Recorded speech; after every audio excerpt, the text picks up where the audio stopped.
Hello students, welcome to Legacy IAS Academy. In today's video, we are going to discuss about recent protest that has erupted in the Pakistan-occupied Kashmir, where even slogans were raised to basically merge with India. So what is the reason behind such large-scale protest that has been seen in the first time in history, and how it is going to impact India is what we are going to discuss in this video in more detail. So first of all, to give you the background of this particular issue, violent street protests in the region that is called as PoK, Pakistan-occupied Kashmir, have left a police officer dead and more than 90 people were injured.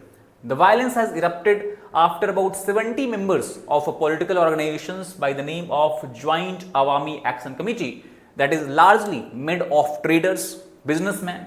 They were the one who actually were involved in this protest, and they also had participated in a strike, and then they were arrested, and in a reaction of that, the public in large numbers basically have shown their anger and wrath against the Pakistani administration. Now they were protesting against the rising cost that we seen across the spectrum in food, in fuel, as well as in the prices of utilities, and Pakistan's economic crisis as well as the high rate of inflation that we will discuss in the later part of the video have resulted in hardship for its people, not only in PoK but also in the other part of Pakistan as well. Now if you look at the grounds of protests, we know that since last couple of years and even more beyond that, Pakistan's economy has been witnessing extremely high rate of inflation, as well as the economic growth is also very dismal or abysmal in nature. And this has been going on for more than 2 to 3 years due to the rising cost of energy prices, rising cost of power. And consumer inflation, to explain this, that how bad is the situation, consumer inflation has been above 20% since May 2022, and it actually touched 38% in May 2023 as per the most respected newspaper of Pakistan, that is Dawn.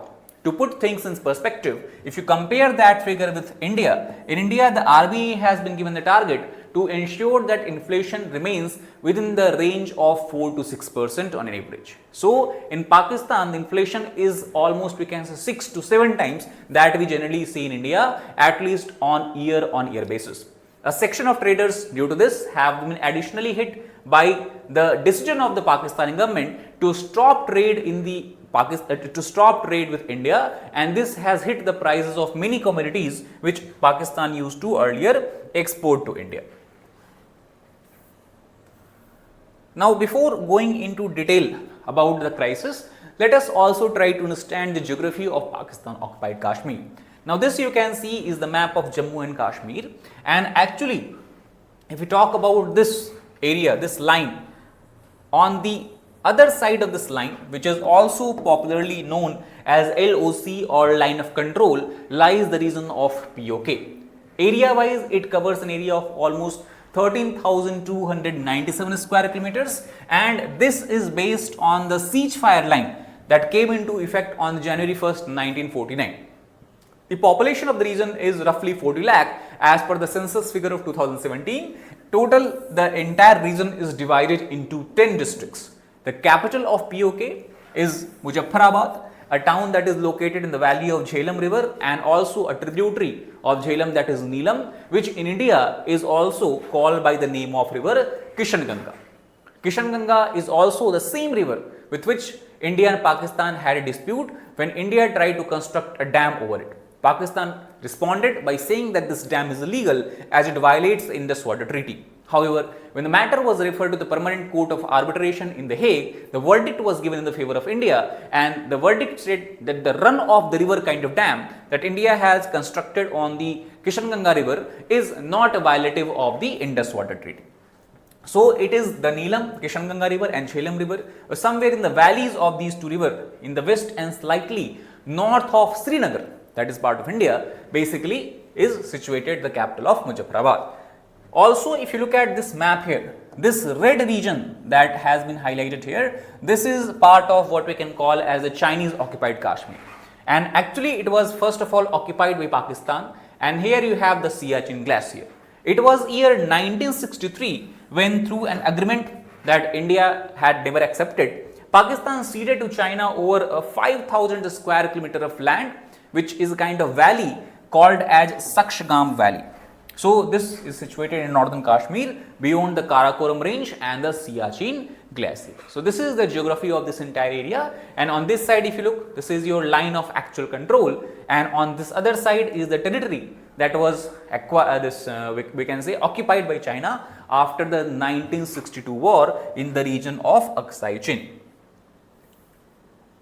Now, the economic crisis is not the only reason behind the current protests that we are seeing in PoK. Rather, the leaders of this region have also alleged that the Pakistani government is having an attitude of discrimination against the PoK region.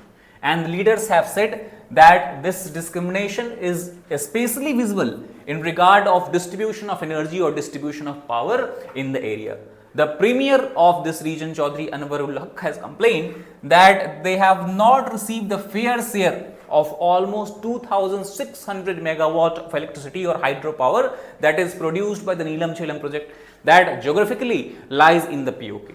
And PoK request for resources to increase salaries of its government employees has also not been heeded, and no provision was made in the budget. And as a result of this, the government had to increase salaries and disperse salaries by taking or diverting funds that were mainly for the development of the region. So, these all also have complicated the situations and scenario here. Now, let us try to understand that how the changes or transformation India-Pakistan relationship has impacted the PoK crisis as well. So, it was the month of February 2019 when Pakistan carried out or supported a Pulwama terror attack. As a response of this Pulwama terror attack, then India raised the custom duty by almost 200% on many Pakistani products that is largely coming from PoK. These products are dates, rock salt, cement as well as gypsum. Now, Pakistan exports due to this region fell down significantly. Earlier it was about $45 million monthly, which is obviously very less volume in 2018, and after this decision it fell by almost, we can say, 20 times to just $2.5 million per month. Not only that, to add salt to the injury, when India made constitutional changes in the month of August 2019 and it decided to abrogate Article 370 in the region of Jammu and Kashmir, Pakistan responded by making it more difficult, and it stopped altogether the entire trade with India. So, India-Pakistan trade now has shrunk to a low of almost $2 billion annually over the last 5 years due to these major changes, which is a very small fraction of the total trade potential that has been highlighted by the World Bank to be somewhere about $37 billion. And it is in this context you can also understand few weeks before there was a news when one of the ministers of the Pakistani government had hinted that Pakistan can try to renormalize or would want to renormalize trade ties with India. Now, why they want to do so? Now you know that it is because of these problems that the economy is facing. Now, how bad is the Pakistan's economic crisis? So, several other global events have also impacted it. First of all, few years back when the Russia waged war on Ukraine, due to this Russia-Ukraine war, Pakistan's forex reserves has fallen drastically because of the significant rise its economy saw in the food and fuel prices. Not only that, a similar balance of payment crisis that has crippled the Sri Lanka's economy a few years back in 2022-2023 that led India to extend support measures is something that also is or might be seen in Pakistan. As per the report published by this BP, that is the State Bank of Pakistan, if you look at how much decline forex reserves have seen, so it was somewhere about $20.1 billion in 2021, and now it has just reduced to 1/10 of its value, that is only $2.9 billion. Now, this is a very small amount because this amounts to only cover a month's import need of Pakistan, which is very, very drastic and difficult situation. And this also you have to keep in mind that both India and Pakistan do not have a large reserve of crude oil, petroleum or natural gases. That is why they are dependent largely for energy needs on import, and thus Pakistan imports nearly 40% of its total primary energy supply. So obviously, if the forex reserves are very less, the energy needs might be difficult to fulfill, and that is one of the reason why the crisis is heightening in the PoK region. If you look at the reports that have been published by the International Monetary Fund, as well as if you take a look at the Pakistan Stock Exchange, we can see that it is largely now dependent on the aid provided by IMF, World Bank and other nations, and it is also seeing underdeveloped private sector, and also the stock market has shown very little growth over the years, which is very contrasting if you look both of these things in India. And the country's GDP shrank by almost 0.17% during the fiscal year 23. We are not talking about growth, we are talking about the negative growth.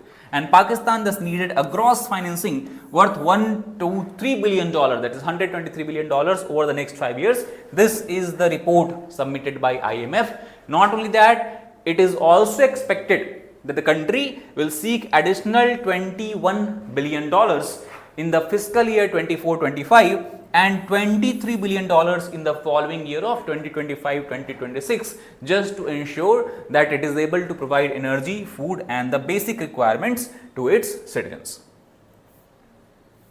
So that is all about this particular video. I hope you understood the reason, rationale behind the ongoing crisis in PoK and how the India-Pakistan relations has impacted this crisis. Thank you very much.